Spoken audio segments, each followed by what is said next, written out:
Hello friends, how are you all? So in our previous video we had already discussed regarding how is Lok Sabha formed and how is ruling party formed.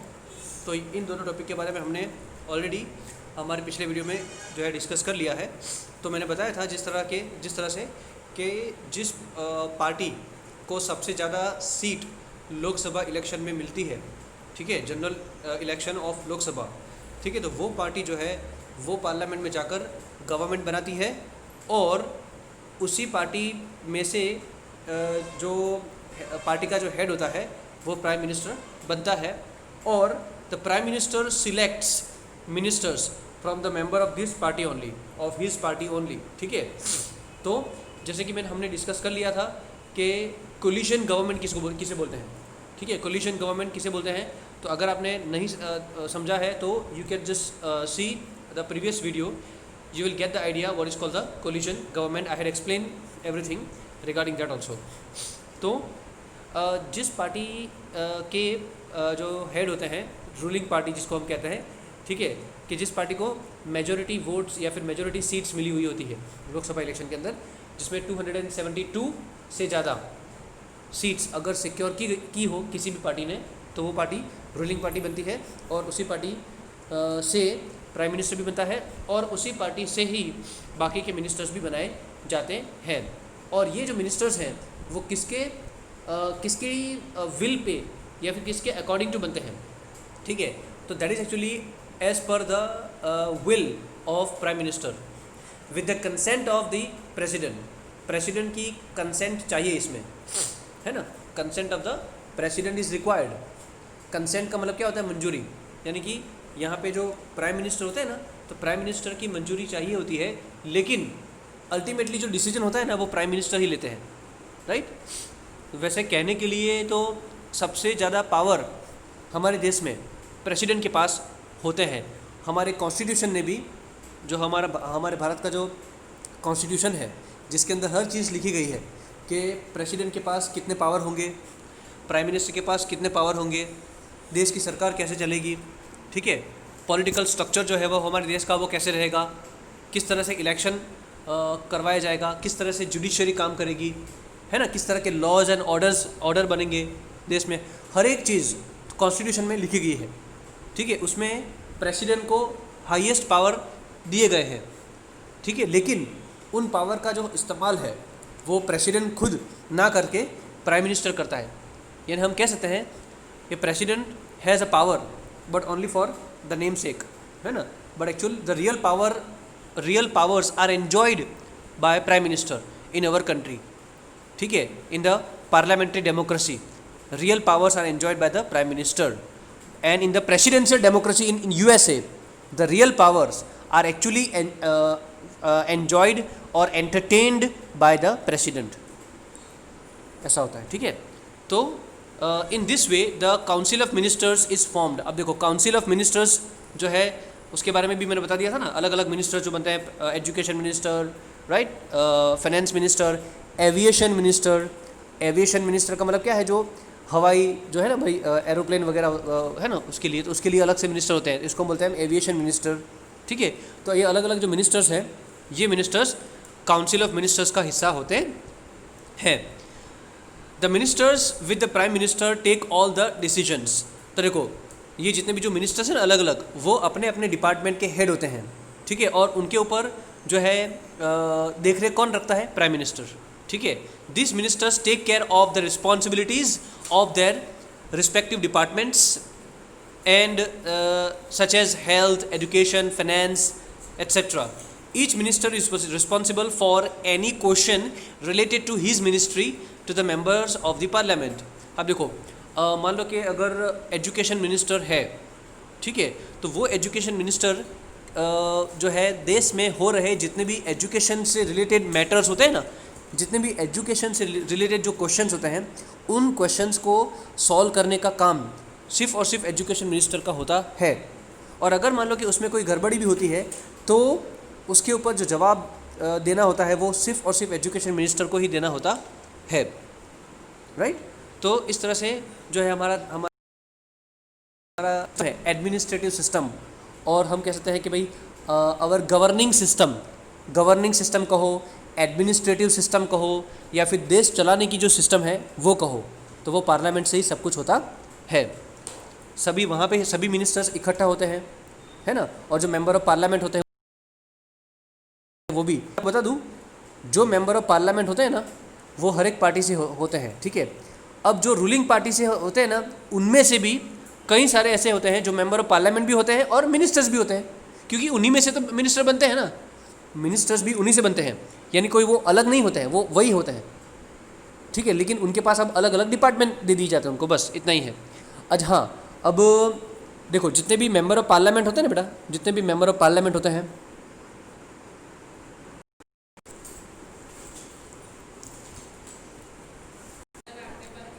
तो ये जो 79 के करीब शायद इतना आता है, तो अगर मान लो ये जो 79 मेंबर्स हैं ना, तो वो 79 मेंबर्स 2 साल में चेंज होते हैं, ठीक है।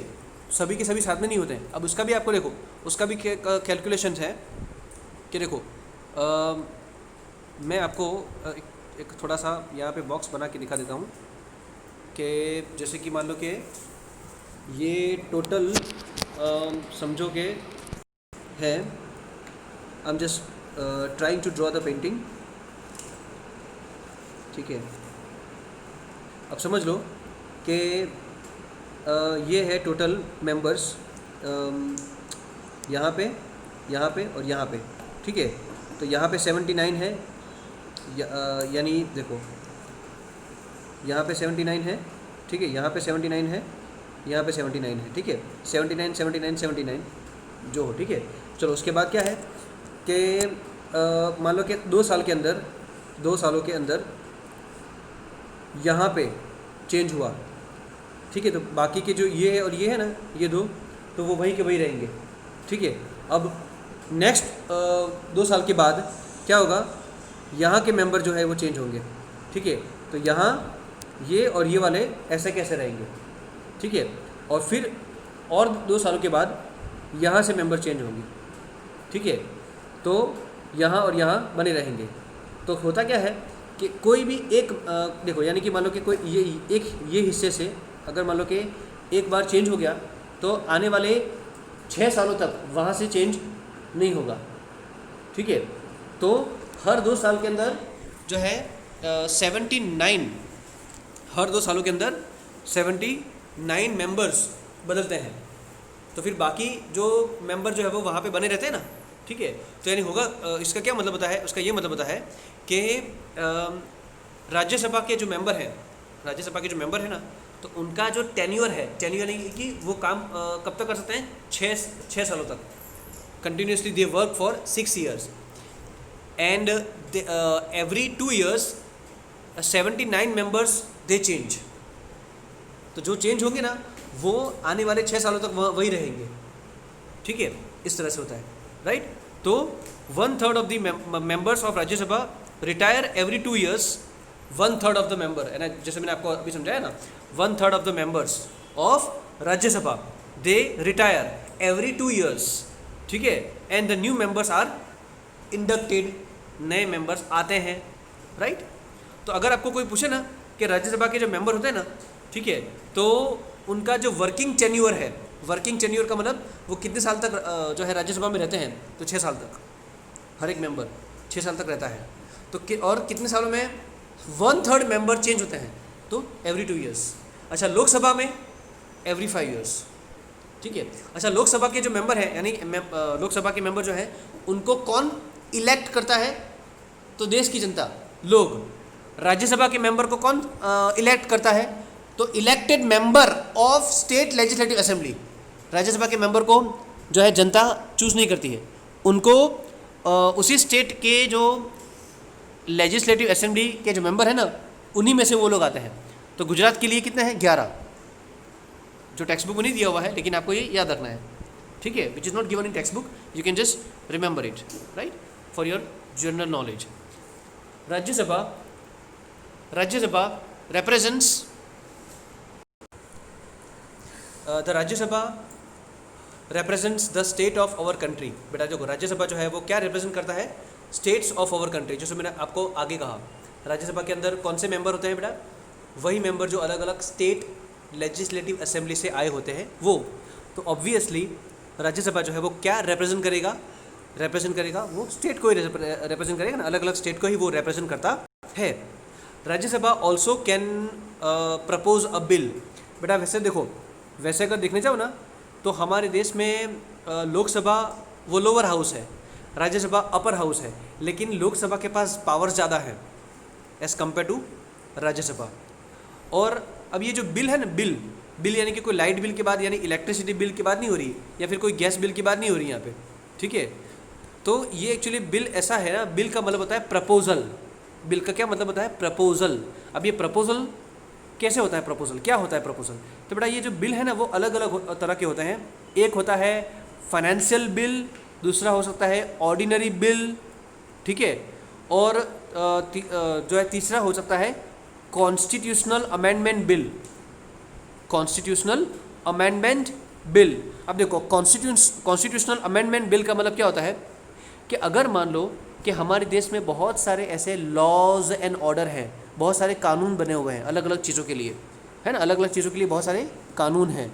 अगर मान लो कि उन कानून के अंदर अगर कोई ऐसा पनिशमेंट है जो सही नहीं है, या फिर देश के लोगों को लगता है कि किसी भी कोई एक चीज़ ऐसी है जिसके लिए पनिशमेंट ज़्यादा होनी चाहिए, जिसके लिए पनिशमेंट ज़्यादा होनी चाहिए, तो अगर मान लो कि देश को लगता है, ठीक है, देश के लोगों को लगता है, तो वो लोग अगर मेंबर ऑफ पार्लियामेंट यानी लोकसभा के किसी भी मेंबर को अगर वो कहें कि ये हमारी रिक्वेस्ट है कि आप as a member of parliament के अंदर जाओ, लोकसभा के अंदर ये बिल पास करवाओ कि ये जो पर्टिकुलर जो गुनाह है, ये क्राइम है, इस क्राइम के लिए जो सज़ा है ना अभी वो सज़ा बहुत कम है, इसीलिए लोग इस सज़ा को इस क्राइम को करने से पहले सोचते नहीं हैं और वो कर देते हैं।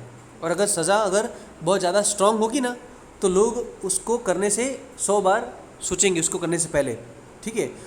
तो अब ये मेंबर ऑफ पार्लियामेंट क्या करेगा, इस बिल को रखेगा वहाँ पे पार्लियामेंट के अंदर, लोकसभा के अंदर, कि भाई ये एक ऐसा प्रपोजल है जो मैं चाहता हूँ कि पूरा हाउस लोकसभा का और अलग अलग जो जितने भी मेंबर्स हैं उसके ऊपर डिस्कशन करें और उसके ऊपर बिल पास हो, यानी बिल पास होगा मतलब इसके ऊपर एक प्रपोजल पास हो और देश का कानून जो है वो बदल जाए, यानी उसी पर्टिकुलर चीज़ के ऊपर जो पनिशमेंट है वो बढ़ा दी जाए, ठीक है।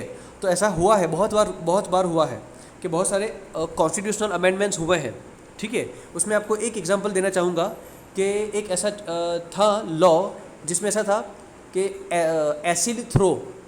Acid throw on the face of girls के चेहरे पर बहुत सारे जो है पिछले उसमें हुआ था। पता है एक पिक्चर भी आई हुई है छपाक, ठीक है, छपाक करके एक पिक्चर भी है, उसमें भी ऐसा हुआ था कि उसमें एसिड थ्रो के केस में जो गुनहगार होता है ना उसको सज़ा बहुत ही कम मिलती है, 6 महीने की सज़ा सिर्फ, और थोड़े पैसे का जुर्माना। उसके लिए तो 6 महीना है, लेकिन जिस लड़की को के ऊपर एसिड फेंका जाता है उसकी तो पूरी ज़िंदगी बर्बाद हो जाती है, ठीक है। तो इस तरह से एक ऐसा अमेंडमेंट लाया गया था, राइट। तो इस अमेंडमेंट के अंदर जो है सज़ा को बढ़ा दिया गया ताकि जो है कोई भी ये चीज़ करने से पहले 100 बार सोचे, राइट। तो उसको बोलते हैं हम कॉन्स्टिट्यूशनल अमेंडमेंट बिल। तो इस तरह की जो अलग अलग जो बिल हैं वो पास किए जाते हैं, ये हुआ कॉन्स्टिट्यूशनल अमेंडमेंट बिल। उस तरह से ऑर्डिनरी बिल भी होते हैं, उस तरह से जो है वो फाइनेंस बिल भी होते हैं जिसके अंदर देश के अंदर कितना पैसा जो है आएगा और उस पैसे को कहाँ पे जो है गवर्नमेंट स्पेंड करेगी, ठीक है, किस तरह से वो स्पेंड करेगी, उसको बोलते हैं मनी बिल। तो वो बिल भी जो है वो लोकसभा में पास होता है। ये सब जो बिल है ना वो पहले पास होता है लोकसभा के अंदर, उसके बाद वो जाते हैं राज्यसभा में, वहाँ से भी उसको पास होना होता है। लोकसभा में कोई भी चीज़ पास हो गई उसके बाद वो जाएगा राज्यसभा में, और राज्यसभा में वो पास हो गया उसके बाद जाता है वो प्रेसिडेंट के पास फाइनल सिग्नेचर के लिए, और प्रेसिडेंट उसके ऊपर अगर सिग्नेचर करेगा तभी जाकर वो बिल पास हुआ है ऐसा माना जाएगा, तभी जाकर वो देश का कानून बनेगा। कोई भी चीज़ प्रेसिडेंट के सिग्नेचर के बिना आगे नहीं बढ़ सकती है, ठीक है। और राज्यसभा चाहे ना तो राज्यसभा भी किसी भी बिल को इंट्रोड्यूस कर सकता है या फिर किसी भी बिल को जो है सब पार्लियामेंट में रख सकता है। ज़रूरी नहीं है कि सिर्फ लोकसभा के मेंबर ही यानी कि एमएलए ही जो है बिल जो है अंदर रख सकते हैं। राज्यसभा के मेंबर है ना, वो भी रख सकते हैं उस बिल को, ठीक है। It is important to have the consent of Rajya Sabha. मैंने आपको बोला ना अभी, देखो पहले राज्यसभा में पहले वो लोकसभा में पास होगा बिल और उसके बाद वो जाएगा राज्यसभा में, तो वहाँ पे भी जो है पास होना जरूरी है। तो कंसेंट का मतलब क्या होता है? मंजूरी। राज्यसभा की मंजूरी भी जरूरी है। तो it is important to have the consent of the Rajya Sabha before passing any bill. कोई भी बिल पास होना उससे पहले राज्यसभा का कंसेंट होना जरूरी है। This house of parliament reviews the bill pass by the Lok Sabha. अब देखो राज्यसभा जो है ना वो अपर हाउस है, तो राज्यसभा अगर चाहे ना तो बेटा किसी भी बिल को वो नामंजूर कर सकती है, ठीक है। अभी जो मैंने आपको कहा ना, जो छपाक वाला जो है वो एसिड थ्रो वाला, ठीक है, तो पहले वो लोकसभा में पास हो गया। अब अगर मान लो कि वो लोकसभा में पास होने के बाद वो जाता है राज्यसभा में, और राज्यसभा के मेंबर्स को ऐसा लगता है कि ये जो बिल है उसमें कोई बदलाव की ज़रूरत नहीं है, ठीक है, तो और उसको वो रिजेक्ट करके भेज दें वापस लोकसभा में, तो वो बिल जो है वो पास नहीं हो सकता है, ऐसा होता है।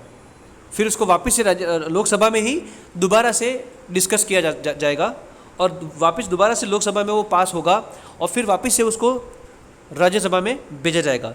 यानी किसी भी चीज़, किसी भी बिल को आगे बढ़ने के लिए राज्यसभा का भी कंसेंट होना जरूरी है, right. Thus the role of Rajya Sabha is very important. इसलिए राज्यसभा का जो रोल है वो भी बहुत ज़्यादा इंपॉर्टेंट है, ठीक है। The person who presides over the session of Rajya Sabha is known as chairman. अब देखो एक्चुअली में अलग अलग हाउसेस के लिए अलग अलग डिस्कशन होती है। लोकसभा के जो मेंबर हैं वो अलग डिस्कशन करते हैं, और उस डिस्कशन को जो प्रिसाइड ओवर करता है, प्रिसाइड ओवर का मतलब उस डिस्कशन को जो हम कहते हैं ना कि भाई कंट्रोल करता है, ठीक है, तो उसको हम बोलते हैं लोकसभा स्पीकर। लोकसभा जो स्पीकर होते हैं ना वो उस पूरी डिस्कशन को क्या करते हैं? कंट्रोल में करते हैं, लोकसभा स्पीकर, राइट।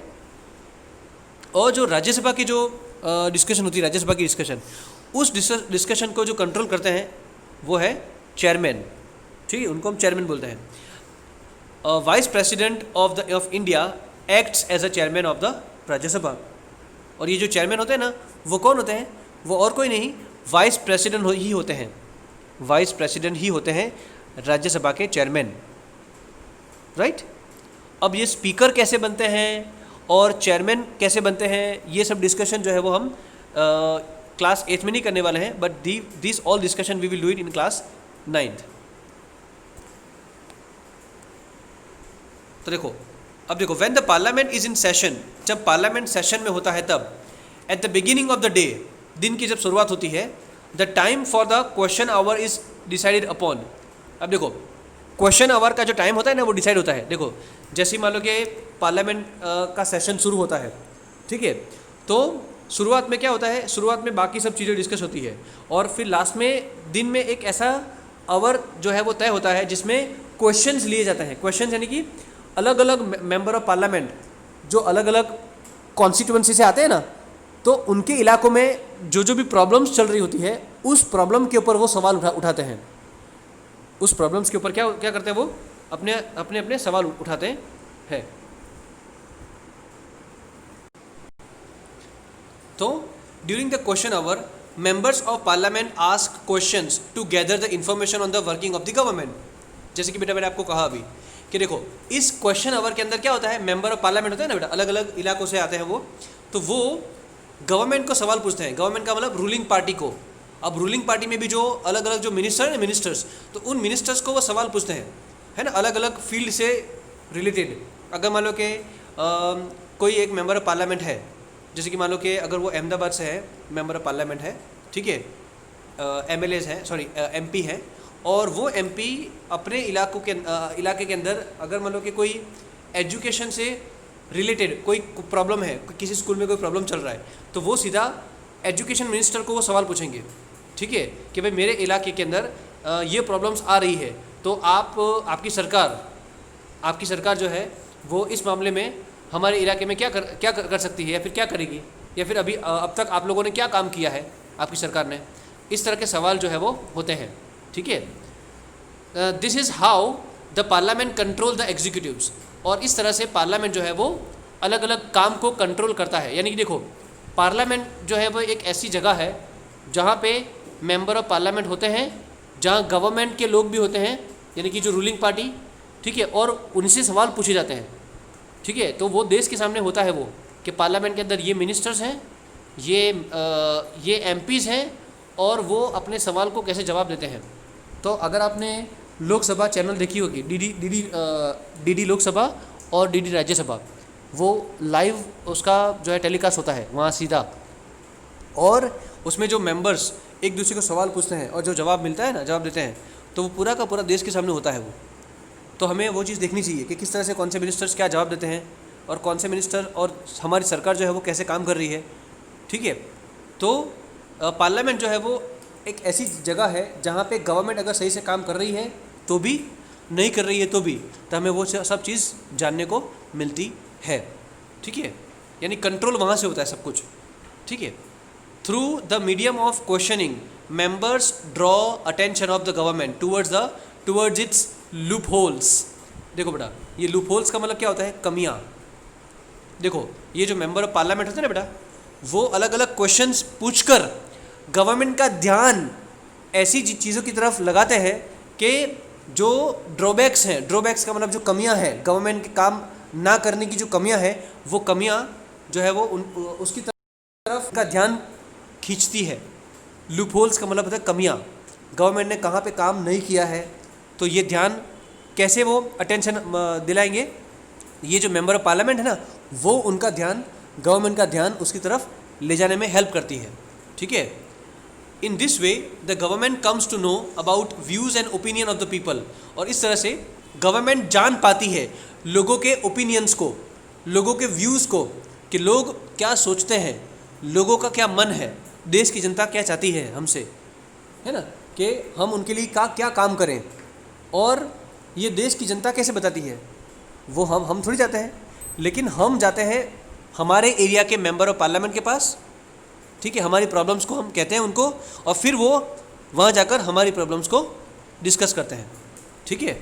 यानी वो हमारे एजेंट है, एक तरह के एजेंट, ठीक है। It is an important responsibility of the member of parliament to question the government. और वो उनकी जिम्मेदारी है कि वो गवर्नमेंट को क्वेश्चन पूछे। गवर्नमेंट का मतलब रूलिंग पार्टी को सीधा मतलब है, ठीक है। गवर्नमेंट का मतलब कौन? रूलिंग पार्टी, ठीक है। Opposition party plays very major role in the effective administration of democracy. यानी जो अपोजिशन पार्टी है ना, वो बहुत ही इंपॉर्टेंट रोल प्ले करती है इफेक्टिव एडमिनिस्ट्रेशन के लिए। देखो, अगर मान लो कि अपोजिशन पार्टी ही ना हो तो गवर्नमेंट अपनी मर्जी से जो उसको करना है वो करेगी ना, उसको पूछने वाला कोई नहीं होगा फिर, ठीक है, क्योंकि वो एक ही पार्टी से होते हैं, रूलिंग पार्टी यानी।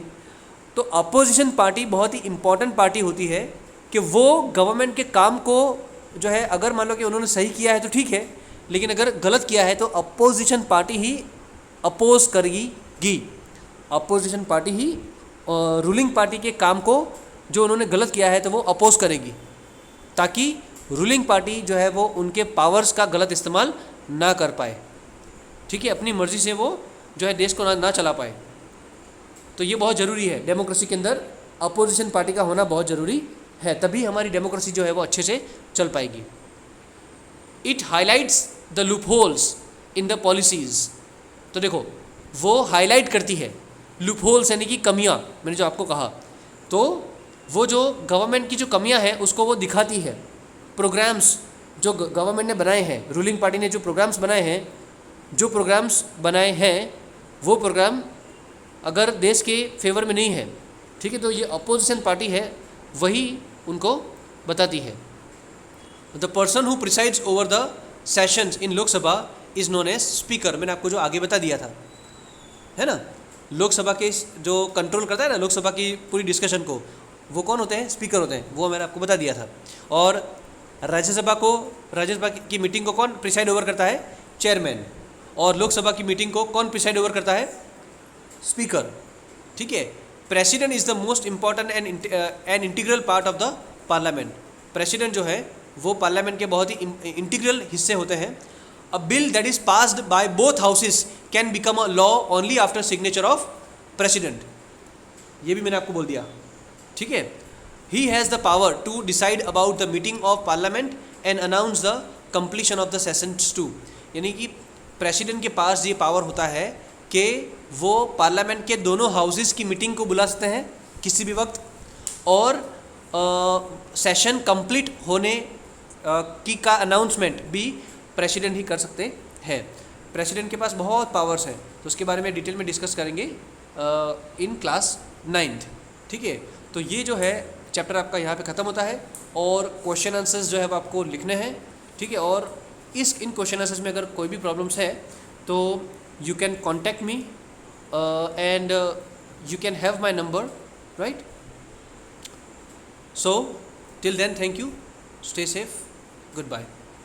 और अगर आपको ज़्यादा जानकारी चाहिए और कॉन्टैक्ट डिटेल के बारे में, तो you can ask me in the comment section below.